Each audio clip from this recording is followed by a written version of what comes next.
Skatinti taiką per dialogą. Svarbiausias pasaulyje diskusijų apie tarptautinę saugumo politiką forumas. Tokie yra Miuncheno saugumo konferencijos tikslai. Tačiau kaip Miuncheno saugumo konferencija gali propaguoti taiką ir skatinti konfliktų sprendimą, jei ją remia ginklų kompanijos, kurios uždirba iš karų. Ir todėl gali būti, kad Miuncheno saugumo konferencija netarnauja Europos gyventojų saugumui. Galbūt jie apeidama nacionalinės valstybės ir ignoruodama žmonių valią tapo karinė ranka slaptos pasaulinės vyriausybės, kurią sudaro Bilderbergo grupė, CFR ir ECFR, ar net buvo sukurta šiam tikslui? Pasilikite su mumis ir šioje laidoje sužinosite, kas iš tikrųjų stovi už Miuncheno saugumo konferencijos.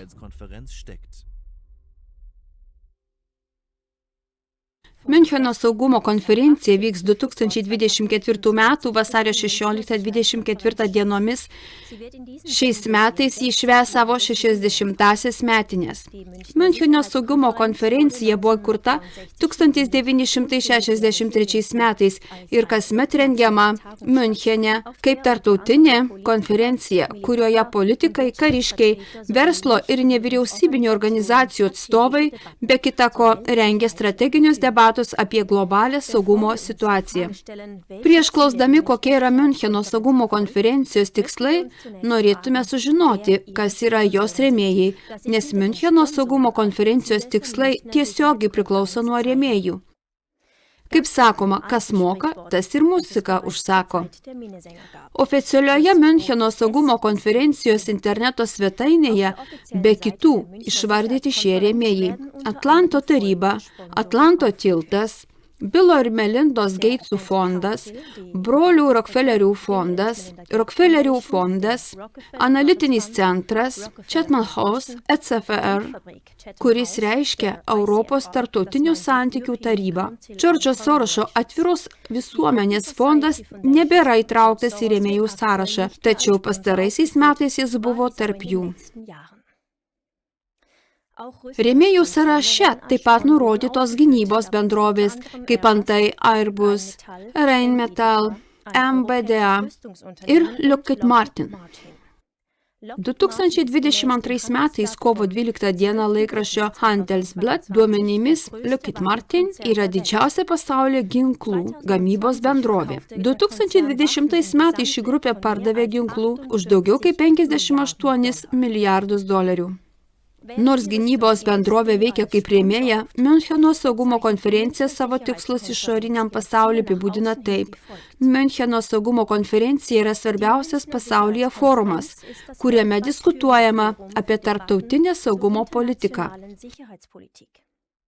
Miuncheno saugumo konferencijos tikslas – stiprinti pasitikėjimą ir skatinti taikų konfliktų sprendimą, skatinant nuolatinį suinteresuotą ir neformalų dialogą tarptautinėje saugumo bendruomenėje, laikantis jos pirminio šūkio – skatinti taiką per dialogą. Tačiau kaip Miuncheno saugumo konferencija gali propaguoti taiką ir skatinti konfliktų sprendimą, jei ją remia ginklų kompanijos, kurios uždirba iš karų. Čia esama aiškaus interesų konflikto. Pastarieji Rusijos ir Ukrainos konflikto įvykiai rodo, kiek daug Miuncheno saugumo konferencija pastaraisiais metais nuveikė taikiam konfliktų sprendimui. Štai 4 pavyzdžiai. Pirmas pavyzdys.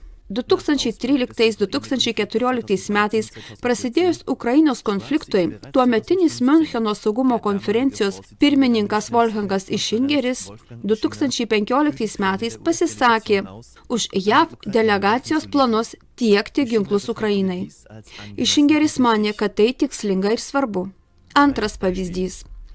2022 metais gruodžio mėnesį buvusi Vokietijos kanclerė Angela Merkel pareiškė, kad 2015 metais Minsko susitarimas, tai yra abipusių susitarimų pasiektos paliaubos Rusijos ir Ukrainos konfliktų išspręsti, buvo palaikomas tik tam, kad būtų gauta laiko apginkluoti Ukrainą. Ji taip pat buvo nuolatinė Miuncheno saugumo konferencijų viešnia 2015, 2017 ir 2019 metais. Trečias pavyzdys. 2022 metais balandžio pradžioje, praėjus vos 2 mėnesiams po Rusijos kariuomenės įsiveržimo, tuometinis Didžiosios Britanijos ministras pirmininkas Borisas Johnsonas užkirto kelią Ukrainos ir Rusijos susitarimui taikos dėrybose. Abiem pusėm liko tik pasirašyti taikos sutartį Stambule. Tačiau tai neįvyko, nes Borisas Johnsonas paskutinę akimirką sutrukdė Ukrainos pusiai pasirašyti sutartį, pažadėjęs tolesnį ginklų tiekimą. Johnsonas primiktinai reikalavo laimėti konfliktą mūšio lauke, o ne dialogu. Johnsonas 2022 metų vasario mėnesį dalyvavo 58-ojoje Miuncheno saugumo konferencijoje, prieš tai sužlugdęs taikos sutarties tarp Rusijos ir Ukrainos pasirašymą. Ketvirtas pavyzdys. Tokį patį požiūrį galima pastebėti ir 2023 metų vasario mėnesį saugumo konferencijoje naujasis Miuncheno saugumo konferencijos pirmininkas Kristofas Heusgenas ir toliau aršygynė vokiečių kovinių tankų Leopard pristatymą Ukrainai. Tuo metu Vokietijos kancleris Olafas Scholzas dėl Ukrainos taip pat pareiškė, mums reikia nenutrūkstamos mūsų svarbiausių ginklų sistemų gamybos. Galiausiai Rusijos atstovai Miuncheno saugumo konferenciją nekviečiami nuo 2023 metų.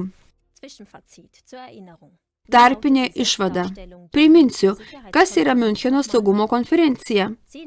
Jis save apibūdina kaip svarbiausia pasaulio diskusijų apie tarptautinę saugumo politiką forumą. Miuncheno saugumo konferencijos tikslas stiprinti pasitikėjimą ir skatinti taikų konfliktų sprendimą, palengvinant nuolatinį dialogą tarptautinėje saugumo bendruomenėje pagal jos pradinį šūkį skatinti taiką per dialogą.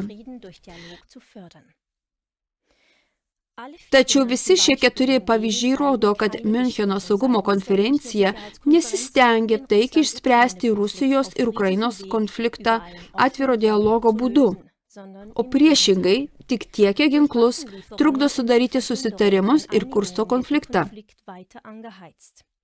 Kyla klausimas, jei Miuncheno saugumo konferencija netarnauja taikiam Rusijos ir Ukrainos konflikto sprendimui, koks jos tikslas?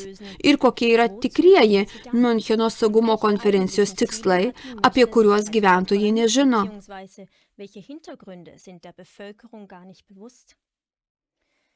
Norėdami atsakyti į šiuos klausimus, turime pažvelgti Miuncheno saugumo konferencijos istoriją ir užkulisių veikėjus bei už jos stovinčias organizacijas. Miuncheno saugumo konferencijos užkulisiai. Steigėjai. Saugumo konferencijos pirmtakas yra tarptautinis gynybos tyrimo judėjimas. Jį 1963 metais inicijavo Ewald Heinrichas von Kleist-Schmenzinas, vokiečių karininkas ir pasipriešinimo kovotojas. Pirmajame susitikime dalyvavo tik 60 dalyvių, tarp jų Helmutas Schmidtas ir Henris Kissingeris. 2023 metais miręs Henris Kissingeris laikomas vienu iš Miuncheno saugumo konferencijos iniciatorių. Jis žinomas kaip pasaulinis strategas, dešimtmečius formavęs pasaulio politiką. Henris Kissingeris nuo 1956 metų buvo Tarptautinių santykių tarybos narys. Vėliau tapo CFR valdybos nariu ir nuolat dalyvavo Bilderbergo grupės susitikimuose. Jis aktyviai veikia Bilderbergo grupės vadovybės lygmeniu konsultacinėje taryboje. Nuo 2009 metų Miuncheno saugumo konferencija apdovanoja veikėjus vadinamoju Ewaldo von Kleist apdovanojimu. Pirmasis apdovanojimas buvo įteiktas Henry Kissingeriui. Pirmininkai. Iki 1997 metų Miuncheno saugumo konferencijos pirmininku buvo von Kleist-Schmenzinas. Horstas Telčikas buvo artimas Helmuto Kolio patikėtinis ir dirbo federalinėje kanceliarijoje. Jis yra Konrado Adenauerio fondo patikėtinių tarybos ir Atlanto iniciatyvos patariamosios tarybos narys. Horstas Telčikas taip pat dalyvavo Bilderbergo konferencijoje 1982, 1984, 1988 ir 1990 metais ir buvo Tarptautinių santykių tarybos, Tarptautinės konsultacinės tarybos narys. 2008-2022 metais Miuncheno saugumo konferencijai pirmininkavo Wolfgangas Ischingeris. Ischingeris yra Vokietijos teisininkas ir diplomatas. Jis nekartą dalyvavo Bilderbergo konferencijoje ir Pasaulio ekonomikos forume. Jis taip pat yra Europos tarptautinių santykių tarybos, Europos padalinio narys. Jis yra gerai pažįstamas su Henriu Kissingeriu ir pasakė kalbą Henrio Kissingerio 100-ojo gimtadienio minėjimo ceremonijoje. Savo kalboje Ischingeris paminėjo, kad Miuncheno saugumo konferencijos įkūrėjas Evaldas von Kleistas daugelį dešimtmečių artimai bendravo su Henriu Kissingeriu. Tarpinė išvada. Jei tik pažvelgtumėte į Miuncheno saugumo konferencijos teigėjus ir pirmininkus, pamatytumėte aiškę sąsają su pasauliniu strategu Henriu Kissingeriu, Bilderbergo grupe ir CFR, Tarptautinių santykių taryba. Išsamiam Miuncheno saugumo konferencijos vaizdo sudarimui toliau pateikiamas konsultacinės tarybos narių sąrašas. Atkreipkite dėmesį, kaip dažnai minima Henrio Kissingerio ir jo analitinio centro Trilateral Commission, Bilderbergo grupės, Tarptautinių santykių tarybos ar jos Europos padalinio ECFR pavadinimai. Toliau bus aptariama šios organizacijos svarba ir interesai. Konsultacinės tarybos nariai. Miuncheno saugumo konferencijos konsultacinė taryba buvo įsteigta 2009 metais, kad padėtų pirmininkaujančiai šaliai strategiškai orientuoti ir plėtoti saugumo konferenciją. Beveik visos Miuncheno saugumo konferencijos konsultacinės tarybos nariai jau dalyvavo Bilderbergo konferencijose. Paulas Achleitneris, 2012-2022 metai, Deutsche Bank AG. Stebėtojų tarybos pirmininkas 2015-2019 metais dalyvavo Bilderbergo konferencijoje ir yra jos iniciatyvinio komiteto narys. Oliveris Bete yra Aliancija valdybos pirmininkas. 2017 metais jis dalyvavo Bilderbergo konferencijoje ir yra trišalės komisijos Vokietijos grupės narys. Trišalė komisija yra privatus analitinis centras, įkurtas 1973 metais Liepą Henrio Kissingerio ir Davido Rockefellerio iniciatyva. Jie yra Šiaurės Amerikos, Vakarų Europos ir Japonijos elito dialogo formas. Karlas Bildtas, buvęs Švedijos karalystės ministras pirmininkas, yra trišalės komisijos viceprezidentas atsakingas už Europą. Jis yra vienas iš ECFR pirmininkų ir nuolatinis Bilderbergo konferencijos dalyvis. Josepas Borelis Fontelesas yra Europos komisijos viceprezidentas ir 2023 metais Bilderbergo konferencijos dalyvis. Tomas Andersas nuo 2019 metų birželio mėnesio yra Vokietijos tarptautinių santykių tarybos prezidentas. 1984, 2005 ir 2009-2015 metais Bilderbergo konferencijos dalyvis. Fu Ying, buvusi Kinijos liaudies Respublikos užsienio reikalų viceministrė, 2011 ir 2012 metais Bilderbergo konferencijos dalyvė. Johnas Kerris, buvęs JAV valstybės sekretorius ir 2012 metais Bilderbergo konferencijos dalyvis. Radoslavas Sikorskis, buvęs Lenkijos Respublikos užsienio reikalų ministras, Bilderbergo grupės lyderių rato narys ir ECFR narys. Kiti Miuncheno saugumo konferencijos valdymo organo konsultacinės tarybos nariai taip pat palaiko glaudžius ryšius su Sorošo įsteigtomis ECFR ir ECFR. Ine Marija Eriksen Søreitė yra Norvegijos karalystės parlamento užsienio reikalų ir gynybos komiteto pirmininkė. Nuo 2013 metų iki 2017 metų ji ėjo gynybos ministrės pareigas. Ji yra CFR Europos padalinio ECFR narė. Džeimsas Stavridis yra buvęs JAV karinio jūrų laivyno admirolas ir CFR narys. Aranša González Laya, Ispanijos diplomatė, 2020-2021 metais ėjusi Ispanijos užsienio reikalų ministro pareigas. Ji yra ECFR narė. Jana Harman, JAV politikė demokratė, CFR ir trišalės komisijos narė. Kersti Kaljulaid, Estijos ekonomistė ir politikė. 2016-2021 metais ji buvo Estijos Respublikos prezidentė. Ji yra ECFR narė. Davidas Milibandas, buvęs Didžiosios Britanijos politikas, 2007-2010 metais ėjęs Jungtinės karalystės užsienio reikalų ministro pareigas. Jis yra ECFR narys. NATO ryšys su Miuncheno saugumo konferencija. NATO generalinis sekretorius Jensenas Stoltenbergas taip pat reguliariai dalyvauja Miuncheno saugumo konferencijoje. Stoltenbergas, kuris taip pat yra Bilderbergo grupės narys, kalbėjo Miuncheno saugumo konferencijoje 2023 metais. Ponios ir ponai, tai tiesiog akivaizdu, beveik visi Miuncheno saugumo konferencijos vadovybės nariai yra susiję su Bilderbergo grupe, CFR ir ECFR. Kaip KLA-TV jau atskleidė įvairiose laidose, šias grupės kaip šešėlinė vyriausybė įsteigė Rockefellerių šeima ir jų sąjungininkai, tokie kaip Henrys Kissingeris ir Džordžas Sorošas.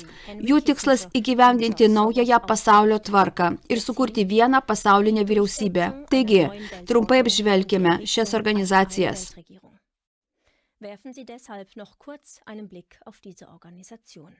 Iš Miuncheno saugumo konferencijos stovinčios organizacijos ir jų interesai. Bilderbergo grupė ir CFR.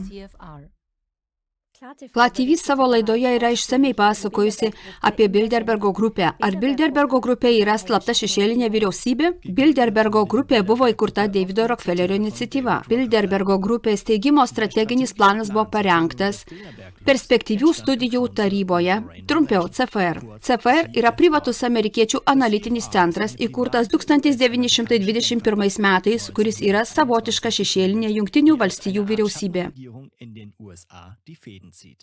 2023 metų gegužės 18-21 dienomis vėl buvo surengta kasmetinė Bilderbergo konferencija.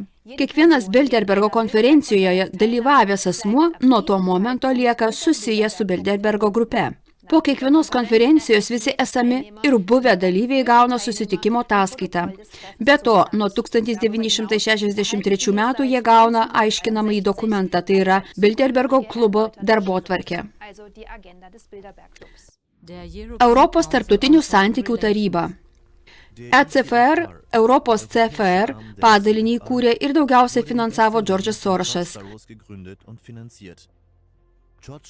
Pats Džordžas Sorošas iki 2020 metų buvo Miuncheno saugumo konferencijos konsultacinės tarybos narys. Kartu su Davidu Rockefelleriu ir Henriu Kissingeriu Sorošas laikomas vienu iš pasaulinių strategų, kai yra kalbama apie slaptos šešėlinės vyriausybės sukūrimą. Apie Džordžą Sorošą ir jo atviros visuomenės fondus KLA-TV kalbėjo laidoje Džordžas Sorošas – atskleistas pasaulinio stratego tinklas. OSF tai fondų ir nevyriausybinių organizacijų asociacija, kurią 1979 metais įkūrė Džordžas Sorošas. Sorošas yra vienas iš didžiųjų globalių strategų, kurio tikslas įvesti žmonės pavergsiančią naująją pasaulio tvarką.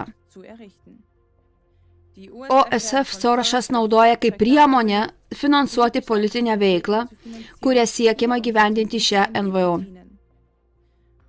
Kur tik pasirodo Sorošas, rezultatas yra destabilizacija, chaosas, karas arba politiniai pokyčiai, gyventojams atitinkantis jo interesus.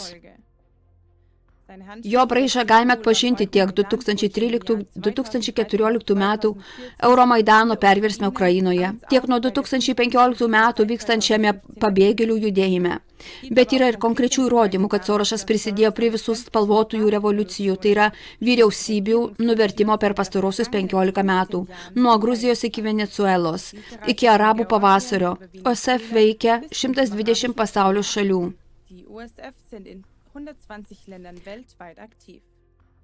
Džordžas Sorošas yra nuolatinis Miuncheno saugumo konferencijos dalyvis. Neseniai kartu su savo sūnumi Aleksandru Sorošu dalyvavo 2023 metais Miuncheno saugumo konferencijoje. 2021 metais jo sūnus 2 metų kadencijai prisijungė prie Miuncheno saugumo konferencijos konsultacinės tarybos. Aleksandras Sorošas yra jo tėvo įkurto atviros visuomenės fondo pirmininkas. Jis taip pat yra ECFR narys. Kiti projekte dalyvaujantys globalų strategai. Richardas Nathanas Haasas, ECFR prezidentas iki 2022 metų, taip pat nuolat dalyvauja Miuncheno saugumo konferencijoje. Paskutinį kartą konferencijoje jis dalyvavo 2023 metais. Miuncheno saugumo konferencijos dalyvių sąraše kasmet galima pamatyti iki Rockefellerių fondo ir brolių Rockefellerių fondo atstovų. Billas Gatesas yra ne tik Miuncheno saugumo konferencijos rėmėjas, bet ir dalyvis. Paskutinį kartą dalyvavo 2017 ir 2022 metais. Gatesas ne kartą veikia kaip globalus strategas ir turi tuos pačius tikslus kaip ir Davidas Rockefelleris, Henris Kissingeris ir Džordžas Sorošas. Išvada. Jei visą tai išanalizuotume kaip visumą, negalima paneigti, kad Miuncheno saugumo konferencija tarnauja ne Europos gyventojų saugumui, o kelių globalių strategų ir analitinių centrų interesams. Ar gali būti, kad ji tapo slaptos pasaulinės vyriausybės, kurią sudaro Bilderbergo grupė, CFR ir ECFR karinė ranka, apeinančią nacionalinės valstybės ir ignoruojančią žmonių valią, o gal ji net buvo sukurta šiam tikslui? 2010 metais vasario 4 dieną Die Linke taikliai rašė: Miuncheno saugumo konferencija tebėra susitikimas, kuriame dominuoja ginklų pramonė ir kariniai politikai, kuriame vedančiosios karinės pasaulio valstybės aptarė savo intervencinius įsikišimus ir įteisina viena kitos veiksmus. Platindami šią laidą, padėkite atskleisti visas šias sąsajas ir įvykių istoriją, kad Miuncheno saugumo konferencija būtų atidžiai viso pasaulio prižiūrima. Viltis į taiką yra tik tuo met, jei bus atskleisti karo organizatoriai. Pabaigai pacituokime rusų rašytojo Levo Tolstojaus žodžius. Per visą istoriją nėra karo, kurio nebūtų pradėjusios vyriausybės. Vien tik vyriausybės, nesižvelgdamos į žmonių interesus, kuriems karas visada yra pragaištingas, net ir tada, kai jis būna sėkmingas.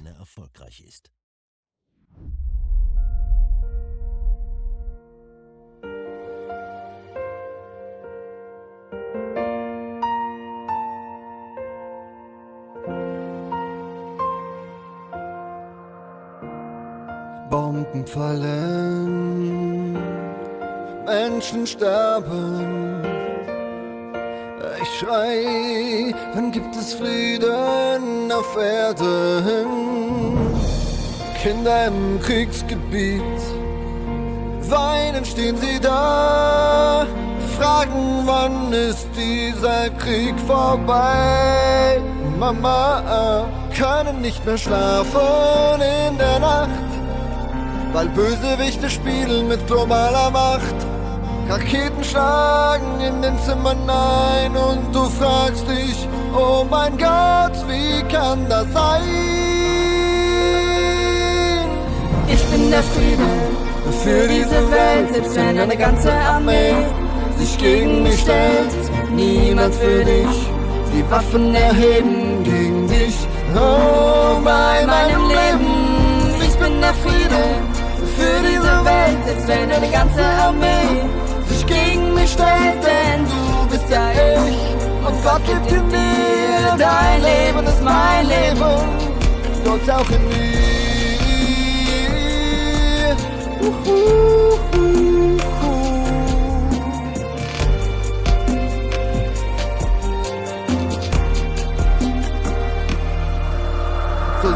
sind, legt die Waffen nieder. Es reicht, für die Falschen zu sterben. Immer wieder sitzen wir in Schützengräben, ein Gutes zu tun und Recht zu beheben.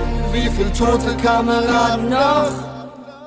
Es ist immer noch nicht genug. Keine Seele darf mehr sterben für diesen Völkerbetrug. Können nicht mehr schlafen in der Nacht, weil Bösewichte spielen mit globaler Macht. Raketen schlagen in den Zimmern ein und du fragst dich, oh mein Gott, wie kann das sein? Ich bin der Friede für diese Welt, selbst wenn eine ganze Armee sich gegen mich stellt. Niemand will dich die Waffen erheben gegen dich. Oh, bei meinem Leben, ich bin der Friede für diese Welt, selbst wenn eine ganze Armee sich gegen mich stellt, denn du bist ja ich. Und Gott lebt in dir, dein Leben ist mein Leben.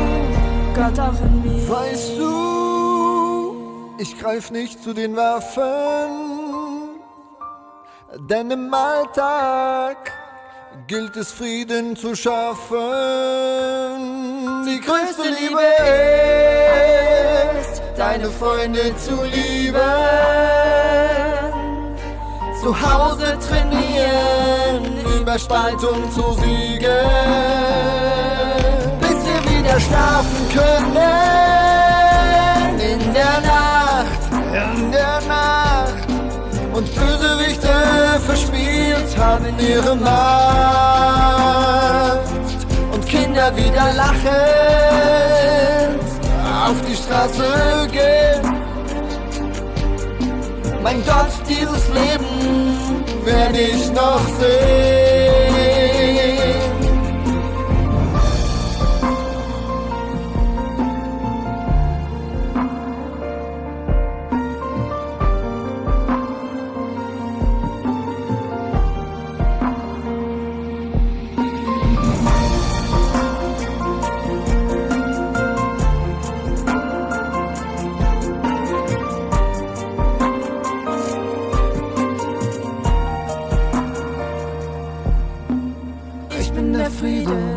Für diese Welt, selbst wenn eine ganze Armee sich gegen mich stellt, niemals würde ich die Waffen erheben gegen dich. Oh, bei meinem Leben, ich bin der Friede für diese Welt, selbst wenn eine ganze Armee sich gegen mich stellt, denn du bist ja ich. Und Gott lebt in dir, dein Leben ist mein Leben. Gott auch in dir.